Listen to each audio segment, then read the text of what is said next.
What happened? I don't know. Something bad really happened.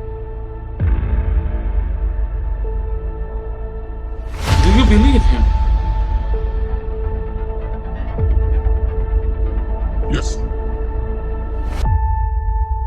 I do.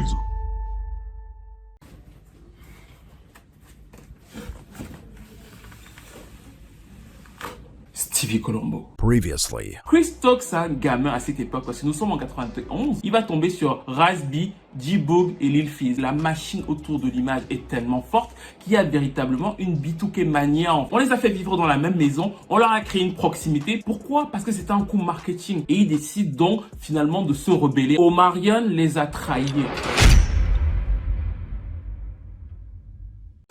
Bonjour tout le monde, c'est Stevie de Music Feelings et aujourd'hui, on va revenir sur la seconde partie de la carrière des B2K. La première partie était une partie donc plutôt musicale et cette seconde partie, c'est la raison pour laquelle certains les appellent les B2K. Il y a différentes affaires sexuelles, différentes accusations de pédophilie qui ont traîné au sein du groupe et qui, comme je le disais la dernière fois, le gangrènent jusqu'à nos jours. On va essayer de comprendre pourquoi. Il va y avoir plusieurs éléments, mais surtout, pour cette vidéo, je suis allé trouver le manager d'un des membres, en fait. D'ailleurs, le manager du membre le plus important dans cette affaire va s'exprimer et nous donner son avis, son opinion, parce qu'il s'est occupé de ce membre après la fameuse rupture. C'est la toute première fois. C'est même une exclue mondiale parce que il a été demandé par CNN, il a été demandé par plusieurs médias et non, c'est chez Music Feelings qui parlera pour la première fois. Il va nous donner son point de vue, il va nous donner des éléments, mais surtout, il faut repartir à la genèse en fait. Pourquoi ces accusations de pédophilie traînent? Qu'est-ce qui s'est réellement passé avec Chris Stokes? Pourquoi pour certains, Omarion est vraiment un...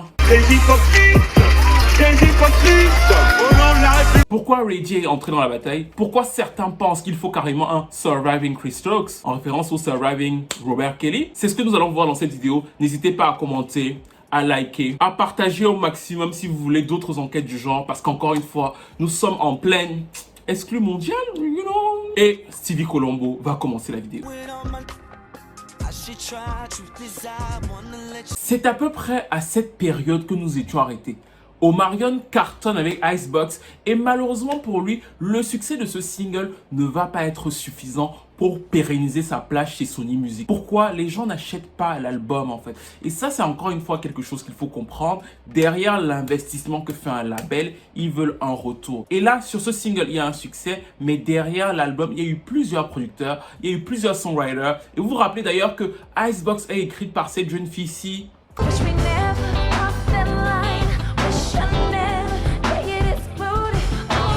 Pour la petite histoire, vous savez que j'aime bien vous raconter anecdotes derrière les anecdotes derrière les anecdotes. Pour la petite histoire, rappelez-vous, Icebox est en featuring avec qui? Elle est censée être en featuring avec ce monsieur-ci. Parce que c'est lui qui produit le titre. Mais si vous prenez un peu de recul et que là tout de suite là vous faites pause à la vidéo de Stevie et que vous réécoutez Icebox et que vous réécoutez la voix, écoutez la voix du mec qui pose là, vous allez vous rendre compte de quoi? Je sais que vous êtes des as, vous êtes forts. Ouais. Oui, ce n'est pas Timbaland en fait. Kerry Hilson le disait encore récemment dans un live. My funniest memory, I guess, is that Omarion would just not sit down. He danced just the entire time. He never sat down. We kept making jokes like, are you, we would call it to his attention. Like, you've been dancing for the past 15 minutes. He's just in the back like. So anyway, we wrote it. Oh, I had worked with Tim so much at this point. I knew Tim's voice so much. And I'm going to tell people a secret. Tim is not actually on the song Icebox. Everyone thinks that's him. I'm so cold, I'm so cold, I'm so cold. Whoa, that's not Tim. That's not Tim. And that's not Tim in the bridge either, when he really sounds like him. So I had worked with Tim so much that I knew that he had sent these tracks. I knew that, he might want to be a part of this record because the song is shaping up. Like, how just know this is one of them. Yeah. He kind of knew. So I start thinking about like, what would Tim do? And I had locked into him. I worked with him so much that I could I ended up coaching. I heard the parts. I'm so cool. And I sent Zeke in the booth. Zeke got in the booth. And I coached him and I was like, no, Tim is much more nasal. And I tried my hardest because I can kind of mimic people a little bit. So... En fait, à cette période-là, Kerry Hilson est en studio avec la prod de Timbaland et il finalise donc Icebox. Il y a plusieurs songwriters. Omarion, apparemment, il ne fait que danser dans la salle et tout quand il écoute le titre qu'il voulait à la base appeler Cole. Bref, c'est un peu ça l'ambiance. Et surtout, Kerry Hilson se rend compte que ce titre va être un tube. Elle se dit, Timbaland n'est pas là, mais il faudrait que Timbaland ait sa patte derrière. Il faudrait que Timbaland soit inclus dans la chanson parce que je le connais, il voudrait être inclus un peu plus dans le titre que simplement le beat en fait. Donc, elle prend un des songwriters et elle le coach en fait. Elle le coach pour que sa voix ressemble à celle de Timbaland. Et quand elle finit donc par le coacher et qu'il finit par poser, elle va voir Timbaland en lui disant c'est la démo et je veux que tu reposes ces parties. Sauf que Timbaland, quand il écoute, il se dit non, la copie est presque aussi parfaite que l'original. Donc on va laisser comme ça, les gens ne vont y voir que du feu. Et effectivement, la plupart des gens, sauf vous qui êtes allés écouter, et je sais que vous avez une oreille incroyable, donc vous avez tout de suite capté que c'était pas vraiment Timbaland. Ou alors maintenant que vous allez écouter, vous allez vous rendre compte qu'effectivement ça ressemble à Timbaland, mais ce n'est pas Timbaland. En fait, c'est une vieille histoire parce que sur pas mal de forums R&B de l'époque, beaucoup de gens disaient que ce n'était pas Timbaland. Et finalement, donc, Kerry Hilson l'a confirmé il y a quelques jours. Ça, c'était pour la petite anecdote qui nous ramène à notre sujet principal, à savoir que Omarion se lance dans une carrière solo, mais il n'est pas le seul en fait. Lil Fizz aussi essaie d'avoir une carrière solo à la même époque.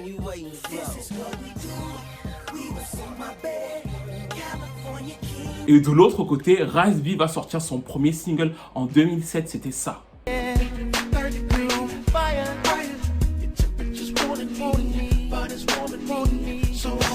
À partir de là, les éléments vont se mettre en place pour un soap opéra digne des premières saisons de Dynasty. Oui, parce qu'il y a tout. Tout d'abord, il faut savoir que Lil Fizz est le vrai cousin de Marques Houston. C'est-à-dire que Marques Houston, comme je vous l'ai expliqué, n'est absolument pas le frère de Omarion. Ça, c'était pour toucher votre corde sensible et vous faire acheter tout et n'importe quoi. Mais Marques Houston et Omarion ne sont pas frères. Mais de l'autre côté, Marques Houston est vraiment le cousin de Lil Fizz. Il y a aussi un autre lien familial, qui est un lien familial plus fort et même plus déterminant. C'est celui de Chris Stokes et de Raz B, en fait. Raz B et Chris Stokes sont aussi cousins. Et en fait, ça va même plus loin. La mère de Raz B était un peu accro à, vous savez, la farine et tout. Et de l'autre côté, le père était locked up. Donc, elle a confié la garde de son enfant à son cousin Chris Stokes. C'est Chris Stokes qui était donc le manager de B2K, qui était aussi le manager de Raz B et qui était donc troisièmement son parent légal. Les trois garçons qui avaient donc été exclus plus ou moins de force de B2K vont se lancer dans une espèce de rebranding parce qu'ils vont vouloir faire une télé-réalité. Et c'est dans cette télé-réalité que les choses vont complètement se fissurer parce que lors du tournage, il va y avoir cette vidéo aussi qui va apparaître sur le net. Basically, it started with Chris Stokes. Like, it started one day with Chris was like, well, let me touch it. You know what I mean? And it's just like, nigga brainwashed. Nigga down. Hey Mario, I'll holler back at you, man. God bless, Pops. I want to cry right now. I feel so bad for you. And I feel bad because it was my brother that did it. Somebody must like it. I tell you, I didn't like it. I tell you, my hurt. I tell you, I don't know what happened. I can't even go back into that mind frame of where I was at because I was 11 and 12 years old. Cette vidéo est une vidéo confession qui va faire le tour de la toile et qui va en fait choquer beaucoup de monde. Elle va parcourir quasiment tous les méandres d'internet, tous les méandres R&B hip-hop. Pourquoi? Parce que Raz B est face à la caméra et il raconte en fait que Chris Stokes, depuis qu'il a 11 et 12 ans, lui fait des choses absolument pas catholiques en fait. C'est-à-dire que ça prend une certaine ampleur, ça choque le monde de la musique urbaine, mais ça ne s'arrête pas là parce que le frère de Raz B, à savoir Ricky, va aussi à l'attaque et confirme les allégations. Yeah, this is the house where my brother was violated, man. And as you can see in one of the videos on YouTube, this is the location where Raz was standing. Where in the video he was stating that this is where everything happened, where Marques Houston molested him. Where Chris Stokes molested him. Pire encore, ils vont enregistrer Chris Stokes. Et dans l'enregistrement de Chris Stokes, ce qui est choquant, c'est qu'il ne nie pas. Raz B lui dit, oui, tu as fait ça. Et Chris Stokes, de son côté, ne rejette pas en bloc les allégations, en fait. Ça va donner ça. You know why he's supposed to threaten? Yeah. Because the whole world already knows. Everybody already knows the truth. Okay. He molested motherfucking my brother. And he molested me, nigga. Chris made me take showers with the other boys. We had to go to Capitol Records and shit. So, I kind of knew what was going on over there, but yet I took my brother over to Chris. I didn't protect him like I should have. You know what I mean? I don't do that. That's what I'm trying to tell you from my heart. What I'm trying to tell you is that ain't me. That was up years ago. Ce moment est un des moments les plus importants dans l'histoire. Pourquoi? Parce que Chris Stokes ne nie pas les allégations. C'est-à-dire qu'il ne rejette pas tout en bloc, il ne dit pas « non, je n'ai jamais fait ça ». Il y a une sorte de dualité dans son propos et c'est cette dualité-là qui va créer le choc. À savoir que le groupe va complètement se fissurer. Omarion est toujours managé par Chris Stokes, donc Raz B attaque le clan de Omarion. Mais il ne s'arrête pas là. Pourquoi? Parce qu'il accuse aussi Marques Houston. Marques Houston qui à l'époque vient de sortir ce single-ci.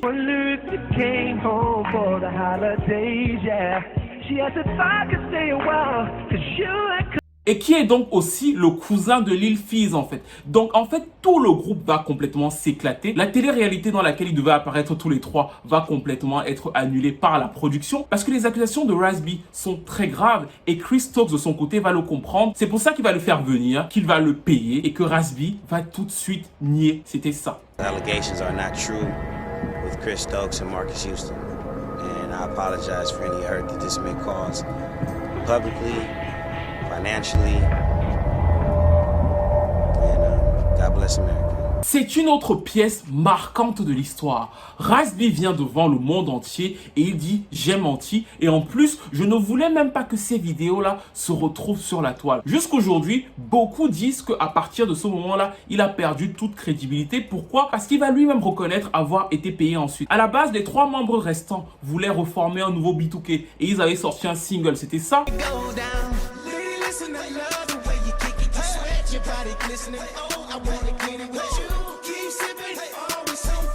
Mais vous l'avez compris, ils ne vont pas survivre en fait. Parce que dans cette histoire, ce qui est très compliqué, c'est bien sûr la relation business. Il y a une relation business, mais de l'autre côté, et c'est peut-être là que ça nous touche et que ça nous perturbe encore plus, c'est le côté familial en fait. Raz B, ce qu'il fait malgré tout, c'est qu'il accuse son cousin et la personne qui l'a gardé toute sa vie, son gardien, son parent, la personne qui s'est comportée avec lui comme son parent, et il dit « cet homme-là a abusé de moi ». Même s'il revient sur ces allégations, l'accusation est quand même très grave. De l'autre côté, il accuse aussi Marques Houston. Mais Marques Houston, c'est qui? C'est le cousin de Lil Fizz. Donc de fait, il y a un climat familial, une proximité qui fait en sorte que les esprits s'échauffent. Ils se séparent, Raz B va dans son coin, Lil Fizz et J-Boog vont de leur côté. Et là d'un coup, Raz B qui se retrouve seul va relancer ses accusations. I'm like, it's cool, but the thing is that like Book, like Fizz, he got something coming. Book, he got something coming. My thing is I can't protect everybody anymore for Fizz to go out and call me a homo.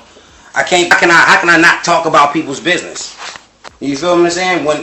And the problem is once I finally tell the truth, completely not the half truth, that's when everything's gonna completely go right for me in my life. I've been trying to protect Chris, Marcus, Omari, y'all, everybody have respect for everybody's family, but don't nobody show no love or respect for me. The house. Curieusement, ça va faire un peu flou en fait. Pourquoi ça va faire flou? Parce que la plupart des gens vont retenir le fait qu'il a été payé et qu'il a d'abord nié ses allégations. C'est-à-dire qu'on va lui ressortir tout le temps le fait d'avoir été payé, tu as été payé, tu as été payé. Notamment Omarion qui va prendre un malin plaisir à dire dans plusieurs interviews que non, Raz B a été payé et que Raz B en fait fait ça pour avoir un peu plus d'argent. He's specifically trying to do right now. If you're smart and you have any sense, you would definitely know that. It's a joke. It's a joke. It's like funny. And if you look a little bit deeper into what that is or what that's about, it's about the money. Like who are you? You know what I mean? Like. C'est là qu'il va faire un autre coup, à savoir qu'il va appeler Marques Houston, il va enregistrer et il va s'énerver de fou contre Omarion. Il va poster sur la toile, c'était ça. Why is Omari going on radio overseas and in New York saying I have bipolar and that I take pills? Answer that question because it only came from one place. Because right now I'm upset. And I'm affected. And I've been affected since I was 13 years old. Marques Houston. Marcus, you're not listening to me. I told you. Nigga, I told you. Les deux autres, voyant l'ampleur des choses, vont se retirer et ils vont former leur petit duo. Ils vont dire qu'ils ne veulent plus de rapport avec Chris Stokes et qu'en réalité, le simple fait que Raz B continue à l'accuser, c'est tenir un rapport en fait. Eux, ils n'en veulent plus, ils vont former leur duo et le premier single en 2009, c'était ça.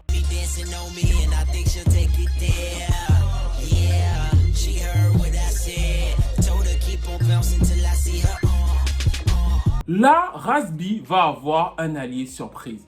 Cette personne s'appelle Quindon Traver. C'est un ancien protégé de Chris Stokes. Il a notamment été dans son groupe Girl au milieu des années 90. Et lui aussi va venir sur la place publique en disant qu'il a subi des abus sexuels dans cette période-là autour de Chris Stokes. C'était notamment ceci. What's supposed to be my dream, what was supposed to make me feel happy, actually destroyed me. Omarion, de son côté, était un peu rattrapé par son propre karma. Il avait créé sa propre structure, mais il avait été viré du label, donc il avait moins de fonds. Le premier single de son album avec Gucci Mane ne marchait vraiment pas. L'album Illusion, qui allait sortir quelques mois après, allait vraiment être son premier gros échec commercial. Mais dans la presse, il ne se gênait quand même pas pour taper très dur sur sa camarade. Ça donnait par exemple ça.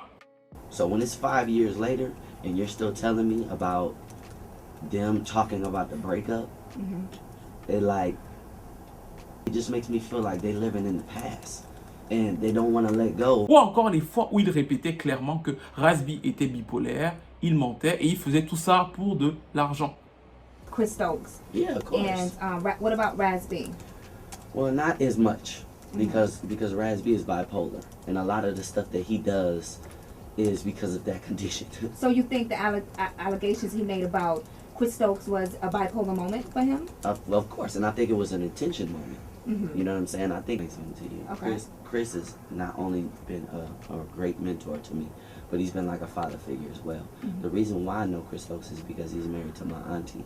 That he has 4 kids. So you could just imagine when all of those allegations and those things were talked about, what his kids had to hear.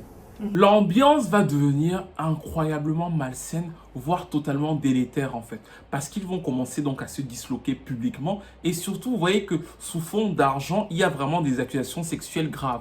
De plus, Raz B se rend compte que le fait d'avoir pris l'argent l'a totalement discrédité. Et bien sûr, tout le monde dit qu'il ment. Parce que même quand Marques Houston va à la radio, il dit bien sûr que tout ce que Raz B dit n'est absolument pas vrai. It's all lies, it's all BS, and you know, I mean, he just... These opportunities, you're saying, like he only talks when you're about to drop something. He jumps on the fact of he's an attention whore, you know, and he wants that attention because B2K was huge. Everybody know how huge B2K was. Yeah. And it's like, when something like that is stripped from you and you can't get any fame, you know, you go to the extreme measures.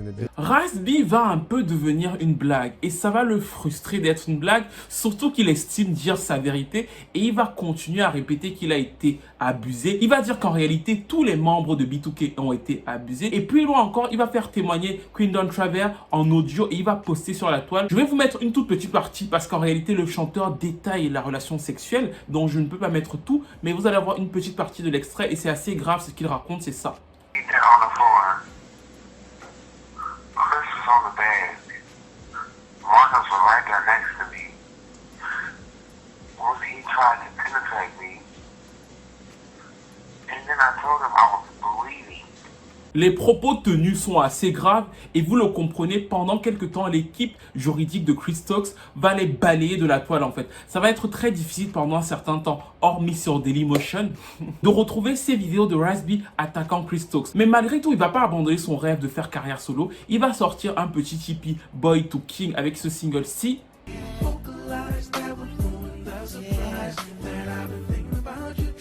Après ça, ça va devenir Dallas en fait, parce que plusieurs autres chanteurs de R&B vont se retrouver plus ou moins mêlés à l'affaire, notamment Chris Brown. Un soir, Raz B va faire une série de tweets dans lesquels il dira que Chris Brown entretient des relations avec certains paroliers de l'industrie. Il va ensuite plus tard revenir dessus en disant qu'il était plus ou moins bourré, mais en gros Chris Brown va aussi se retrouver mêlé à l'affaire. Et de l'autre côté, Omarion un matin va nous sortir une press release en fait. Il va faire un communiqué de presse et dans ce communiqué de presse c'était quoi? Pour dire qu'il était bisexuel. Il viendra le démentir, mais l'ombre de Raz B va malgré tout planer sur cet épisode. Still make up lies. Make up lies about me being in China. Are you really that mad that I'm successful? Are you really mad that I really serve Christ? Marcus Houston, you're a bitch, my nigga. That's why your movie, you and Chris's movie flop. Le chanteur est à cette époque-là en Chine. Il s'est plus ou moins exilé du système américain avec tout ce qui s'est passé et surtout il raconte qu'il a une carrière absolument formidable là-bas. Les Chinois l'adorent, c'est un peu une résurrection du R&B en Chine et c'est plutôt crédible parce que à cette époque-là, souvent on se dit que certains artistes R&B marchent mieux au Japon, ils marchent mieux en Chine. Donc Raz B joue sur ça, il joue sur cette image de superstar chinoise et c'est donc aussi à cette époque-là qu'il va rencontrer la personne qui a accepté de nous parler dans cette vidéo, à savoir son manager. Il faut savoir que Loïc Sartor, qui va donc s'exprimer dans cette vidéo, est un Français. Et c'est un Français qui, par le plus grand des hasards, est devenu le manager de Raz B pendant 2-3 ans. Ils vont même essayer tous les deux de lancer Raz B en France sur un projet de My Major Company, c'était ça? Bonjour, comment allez-vous? What's up everyone out there in France? This is your boy Raz B, formerly of the hit singing group B2K. But y'all know that's in the past. That was a way long time ago. Now it's all about Raz B. I'm getting ready to try my first solo project and I'm gonna do it exclusively in France. I'm really happy to hook up with My Major Company because we're gonna be doing some great things, and I want to thank my little brother Loic for making this whole deal happen for me. So I'm excited. Fans, it's up to you to make this possible. I'm gonna do the best that I can to try to produce the dopest, craziest album I've ever done in my life.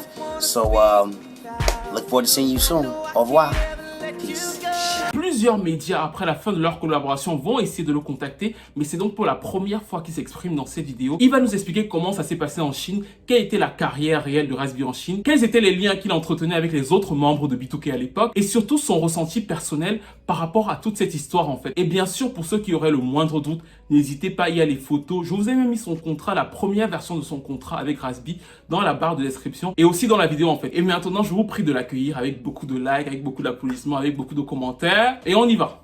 Donc déjà, merci Loïc de nous recevoir. Tu as managé Raz B pendant 2 ans. Et en plus, c'est une exclue mondiale. En fait, c'est-à-dire que tu n'as jamais parlé à personne, à CNN. Je me rappelle qu'il y avait certains médias qui te convoitaient. Et là, non. C'est nous, Music King, qui avons l'exclusivité. Et la première chose que tout le monde se pose, c'est que la plupart des gens ne savent pas que tu es français. Et comment ça s'est passé pour que toi, français, deviennes le manager de Raz B pendant 2-3 ans en fait? Comment ça s'est passé?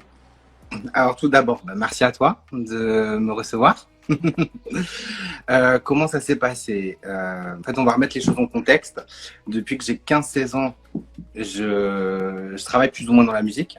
C'est-à-dire que j'ai commencé, j'étais graphiste.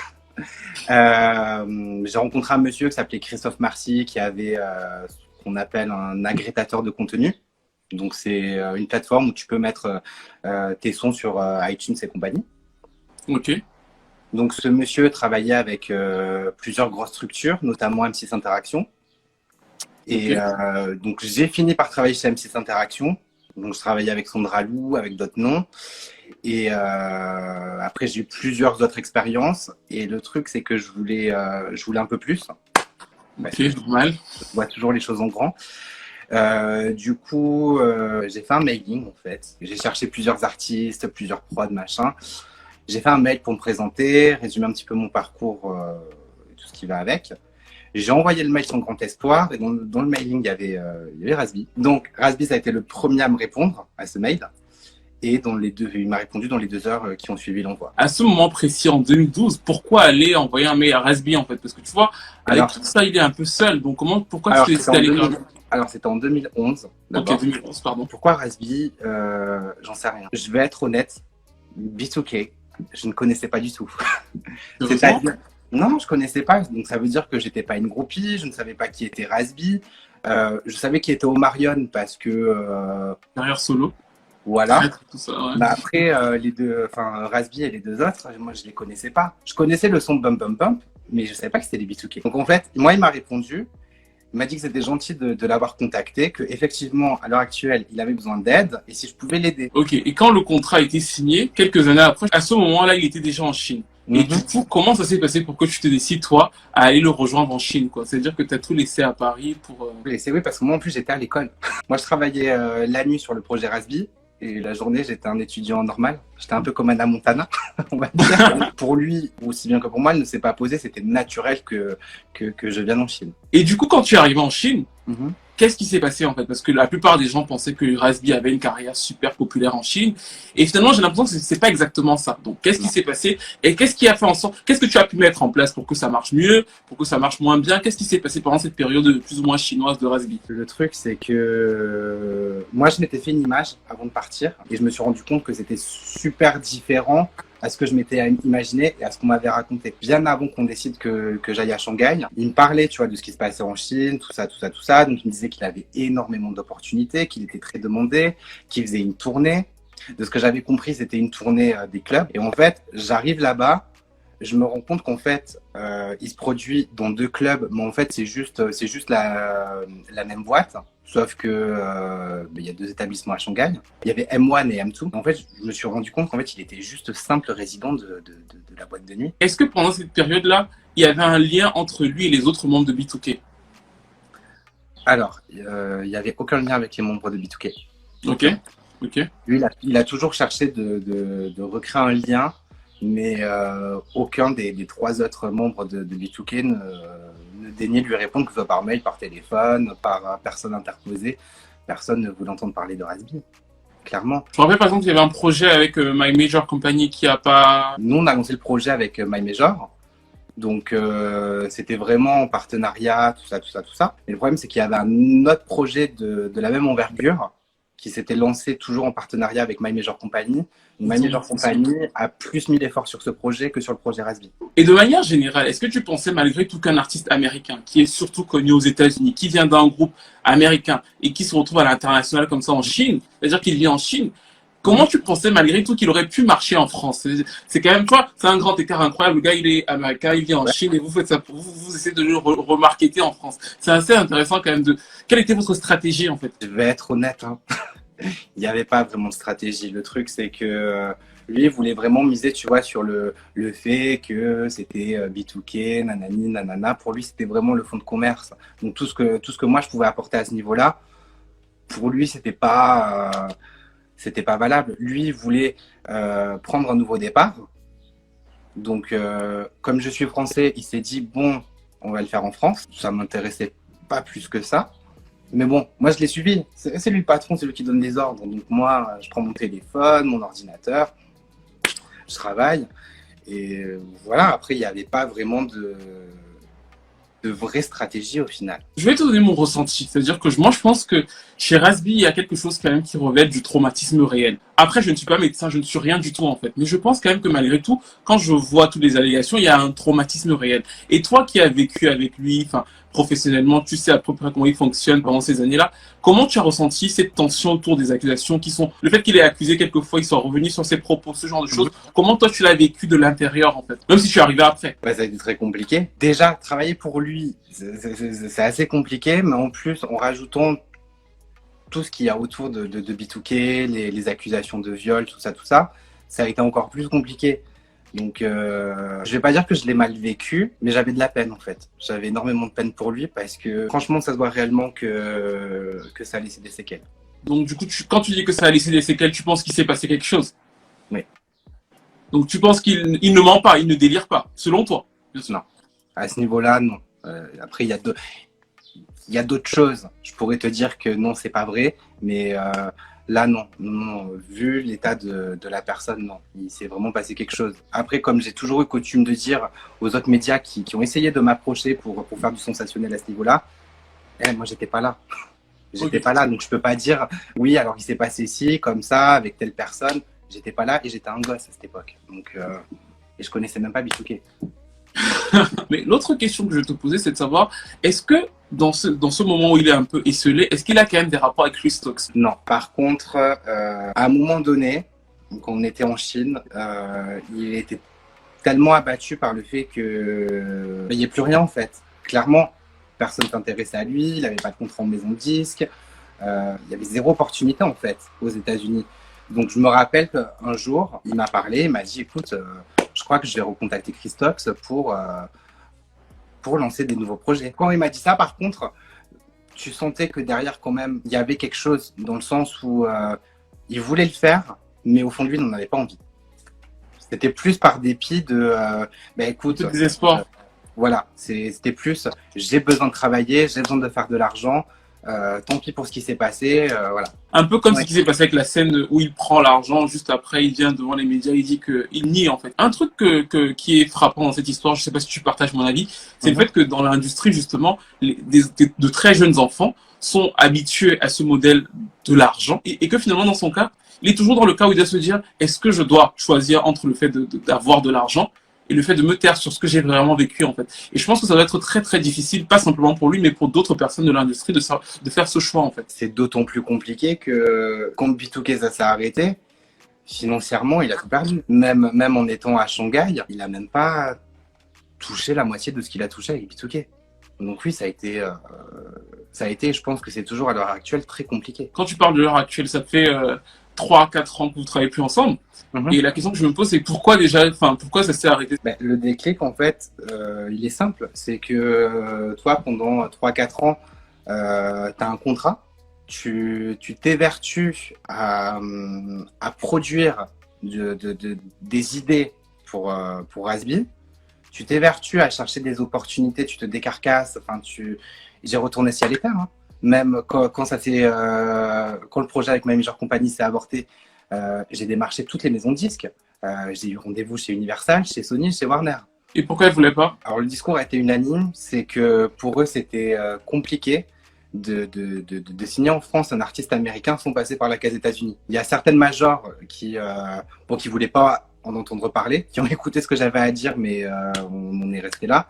Après, il y en a d'autres qui étaient intéressés, mais vraiment ce qui posait problème, voilà, c'était ce problème de signer en France sans être signé aux États-Unis. C'était un peu compliqué à justifier en fait. Ok. Et en fait, la question que je me pose, c'est que quand tu vois, ils sont revenus là récemment, ils sont revenus tous ensemble, du coup ils se sont réunis. Qu'est-ce que tu as pensé, vu que tu étais plus là, mais qu'est-ce que tu as pensé de ce retour ensemble? Mais ils avaient tous besoin d'argent. Je peux pas être plus honnête que ça, vraiment, parce que j'ai trouvé ça tellement hypocrite et tellement intéressé que ça m'a fait rire. Et qu'est-ce que tu as pensé de la fin? Du fait qu'on l'exclut? Je vais être honnête avec toi, avec certaines personnes qui travaillaient avec Rasby à l'époque et qui sont parties avec moi, et des personnes aussi qui l'ont fréquenté, on avait ouvert les paris. Ah, vous avez ouvert les paris de savoir quand il allait être éjecté de la tournée? Oui, bon après, il y a certaines personnes carrément qui avaient misé sur un suicide. Mais bon, non. Non, putain. Non. Moi, personnellement, j'ai misé sur le fait qu'il se fasse virer du groupe. Oui, mais tu vois, le truc, c'est qu'il s'est fait virer aussi, mais tu vois, il y a eu le moment où Chris Stokes rejoint la tournée. Mais ce que je trouve un peu bizarre... Mais Christophe n'a jamais rejoint la tournée. Mais il y a un moment où il dit qu'il a vu Chris Stokes dans les locaux et que finalement ça l'a... Oui, parce que ce qu'il faut savoir, c'est que certains membres des B2K, donc je crois qu'il y a J-Bog, après les deux autres, je ne sais pas, sont signés chez Christophe. Le monsieur, il vient visiter son artiste.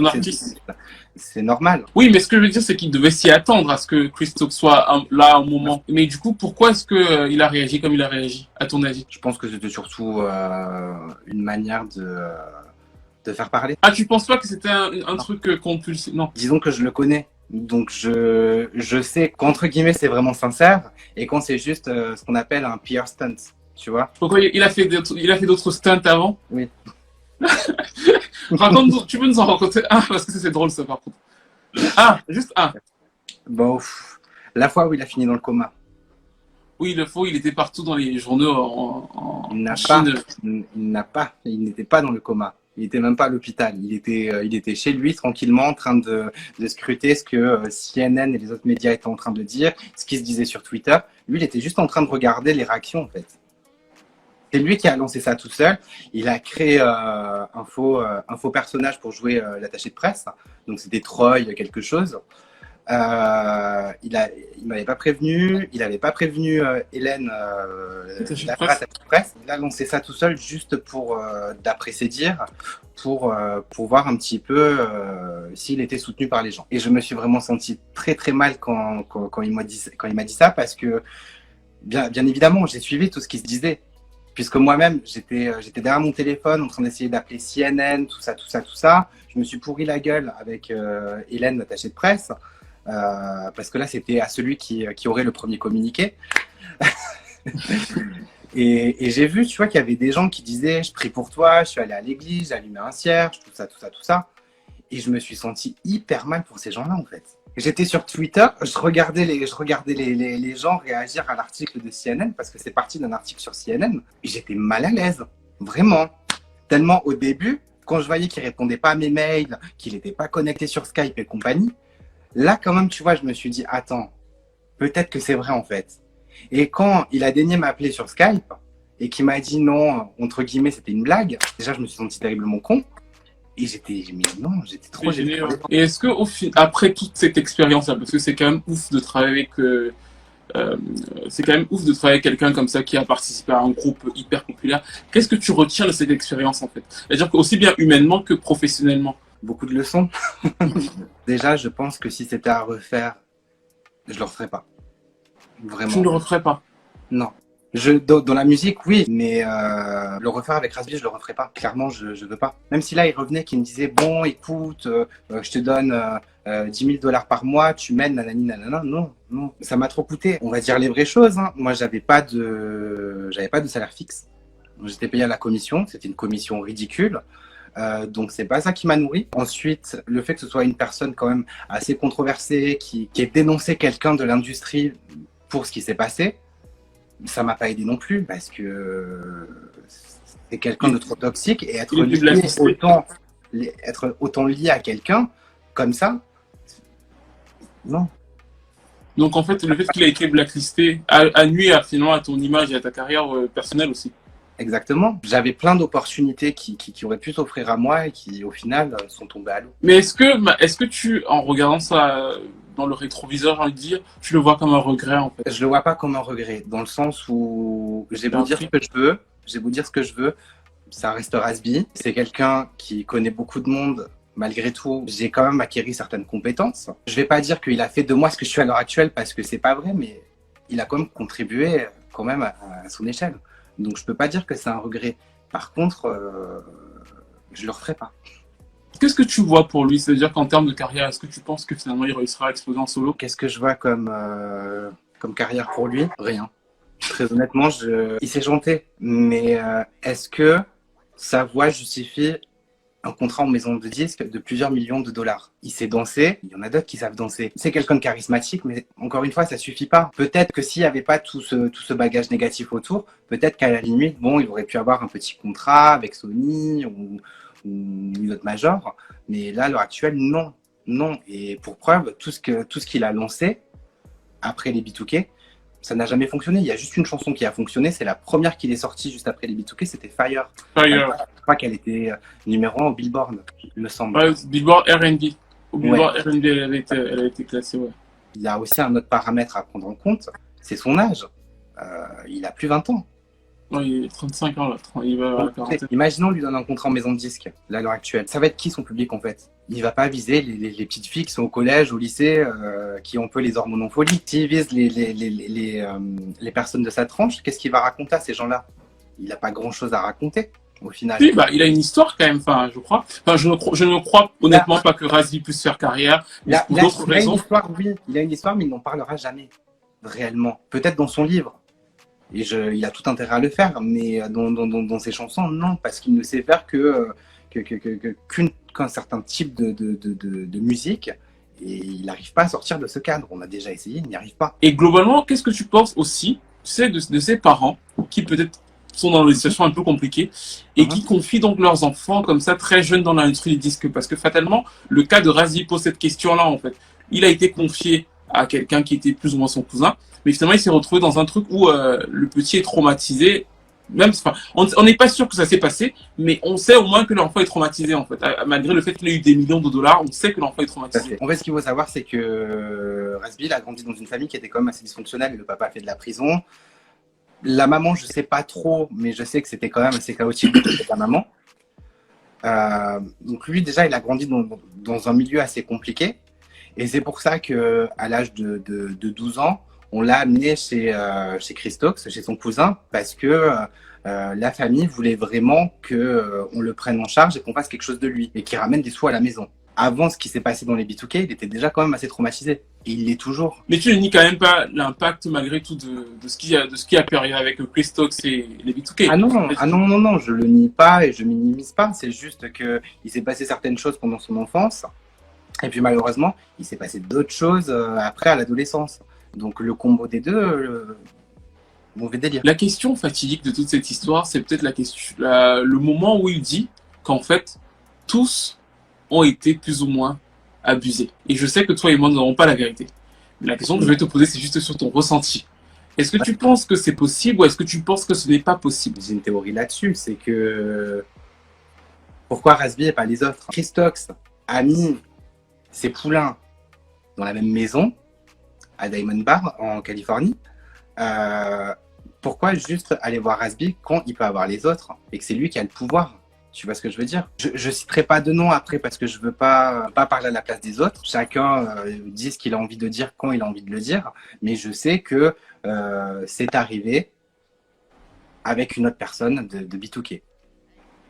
Après, donc, moi, partant de ce postulat, je pense réellement que tout le monde y est passé. En tout cas, franchement, merci. Merci d'avoir participé, merci d'avoir joué le jeu et d'avoir donné des petites informations, des petites pistes. Ça nous enseigne des choses sur la célébrité et comment ça s'est géré, l'aspect derrière tout ça, en fait. Donc, vraiment, merci. Mais merci à toi. Je l'aurais pas fait pour quelqu'un d'autre. Ah, merci, c'est super gentil. L'interview entière sera disponible sur mon compte Instagram pour ceux qui me suivent dans quelques jours.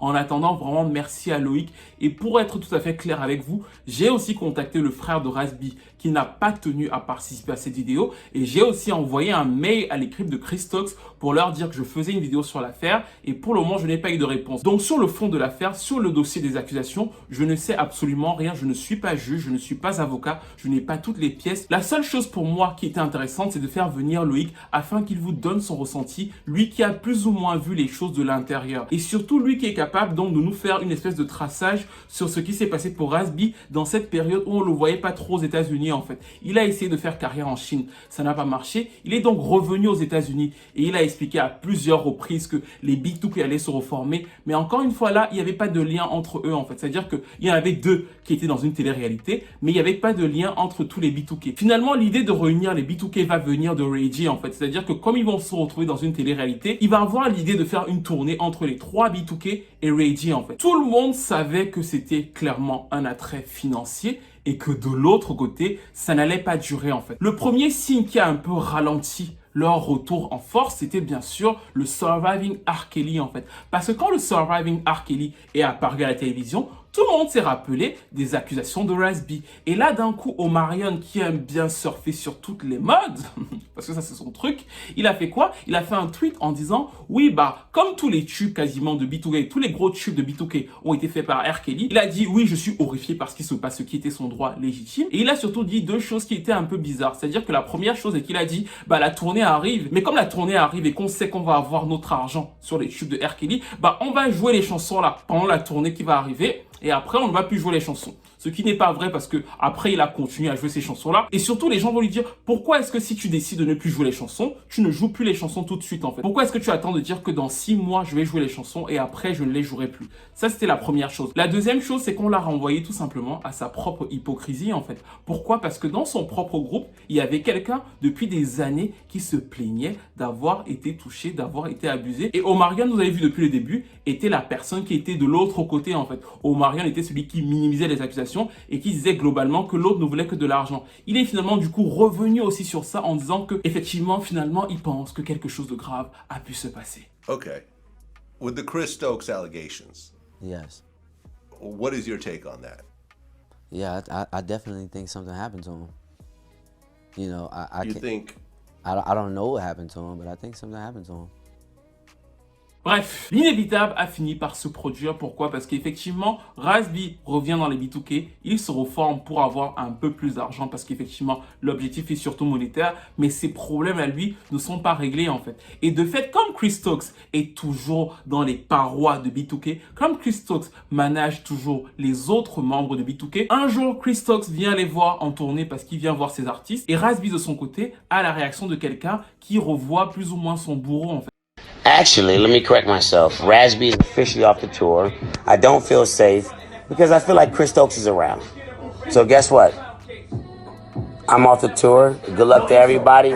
Donc il s'énerve il crée un scandale. Petit à petit, il va dérailler parce qu'il va avoir une sorte d'affrontement avec une fille hors de la tournée et c'est donc comme ça que finalement, on va l'exclure une nouvelle fois des B2K et que les 3 autres vont continuer seules les autres dates. Après ça, il va y avoir encore une histoire de mœurs qui va faire en sorte que Omarion chasse les 2 autres de la tournée, reprenne son trône et invite Bow Wow à la place pour relancer le Millennium Tour en fait. C'est-à-dire que oui, leur histoire c'est vraiment Koh-Lanta, le dernier qui reste à gagner et encore, on n'en est même pas très sûr. Dans tous les cas, Raz B a actuellement signé un contrat pour sortir un livre. On imagine qu'il va forcément revenir sur ces différentes histoires. Mais ce qui était intéressant et ce pourquoi j'ai fait cette vidéo, c'est vraiment l'envers du décor en fait. C'est-à-dire qu'on voit que ce sont des petits garçons qu'on a mis sur le devant de la scène et qui en fait malgré tout sont plus ou moins traumatisés tous par ça en fait. À part peut-être Omarion qui s'en sort plutôt bien, mais lui il a eu une certaine aide sur le long terme. Les autres sont quand même plus ou moins fracassés. Les uns juste parce qu'ils n'ont peut-être pas réussi à faire carrière, ils n'ont pas réussi à se trouver quand on les a chassés de B2K. Et l'autre parce que ça fait quand même 13 ans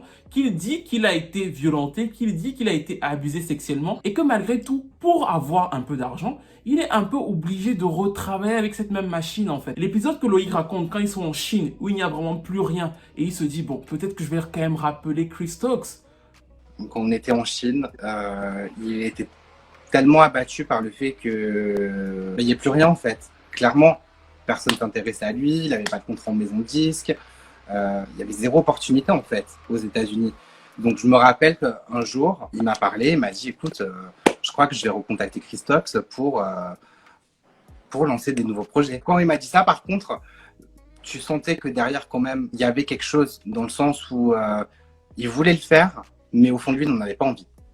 On peut penser, même si encore une fois, on ne sait absolument rien et que Chris Stokes reste innocent jusqu'à preuve du contraire, que pour lui qui l'accuse, c'est quand même difficile de se dire que je vais aller vers mon bourreau en fait. Et de manière générale, ça pose la question des baby stars parce qu'il y a énormément d'enfants de baby stars là qu'on adore quand elles sont petites parce que voilà, on les met dans tous les écrans, les parents gèrent, les parents sont contents. Et plus tard, ils ont des stigmates de cette époque-là parce que quand vous y pensez, un enfant de 12-13 ans qui cartonne, 15 ans qui cartonne, ne sait pas en réalité pourquoi il cartonne. Il connaît pas forcément sa direction artistique, il connaît pas forcément ce que le monde lui réserve. Il se construit en fait dans une fausse image de ce qu'il est lui-même en fait. Parce que tu peux pas être toi-même quand des milliards de gens t'adulent et ce genre de trucs. Tu n'as pas encore assez de recul pour savoir qui tu es réellement. Et si pour certains ça se passe plus ou moins bien, pour d'autres ça les broie littéralement. Tu peux passer toute ta vie à courir derrière une image qui n'est pas toi, ou pire encore, avaler ou alors enfouir en toi des choses qui ont pu être faites et qui n'étaient pas normales, parce que derrière, c'est toujours ça qui te permet de vivre en fait. Dans le cas de Raz B, c'est ce qu'il dit et c'est ce qu'il fait en fait. C'est-à-dire qu'il se dit, bon, quelquefois je peux un peu mettre de l'eau dans mon vin pour pouvoir être là, pour pouvoir être placé ici, pour pouvoir passer là. C'est-à-dire qu'il est obligé plus ou moins de cacher ça, comme Quindon Trevor qui à un moment a dit qu'il ne veut plus s'exprimer publiquement dessus parce que fatalement ça attaque sa carrière en fait. Donc on voit bien que c'est loin d'être aisé, surtout que Raz B dit que tous les membres de B2K en réalité ont eu le même traitement que lui mais que personne d'autre ne veut parler. Ça rend l'histoire encore plus gros et ça nous permet nous-mêmes de nous interroger sur notre rapport à la célébrité. Bref, nous arrivons à la fin de cette vidéo. C'était un plaisir de la faire pour vous, même si ce n'était pas vraiment un thème musical. Je suis un peu sorti de ma zone de confort, mais j'espère malgré tout que vous avez apprécié parce que c'était aussi un moyen de vous montrer un autre aspect du game. Je remercie vraiment Loïc parce que son apport a été vraiment vital dans toute cette histoire. N'hésitez pas à me donner tous vos avis. N'hésitez pas à me dire ce que vous pensez d'abord de Kerrilson et de Timbaland au début là. C'est-à-dire que est-ce que vous aviez capté? Est-ce que quand vous réécoutez, vous voyez que ce n'est pas Timbaland dans la chanson? Dites-moi ça. Dites-moi ce que vous pensez de tout ce qui se passe autour des B2K, de la réaction de Omarion. Vous avez compris, moi je suis pas tout à fait fan de la manière dont Omarion a traité cette histoire parce que c'est un peu un faux ami en fait. C'est-à-dire que le gars il te dit au début que tu es un menteur, tu es un menteur, tu es un menteur et il évolue vraiment au fil du temps et quand on change un peu, finalement peut-être qu'il t'est arrivé quelque chose. J'ai pas été totalement fan de son attitude dans toute cette histoire, mais n'hésitez pas à me dire ce que vous en pensez. Est-ce que vous pensez qu'il a eu raison de protéger sa carrière? Encore une fois, à mon niveau, je ne sais absolument pas si Chris Stokes est coupable ou pas. Si un jour j'ai un retour de son équipe,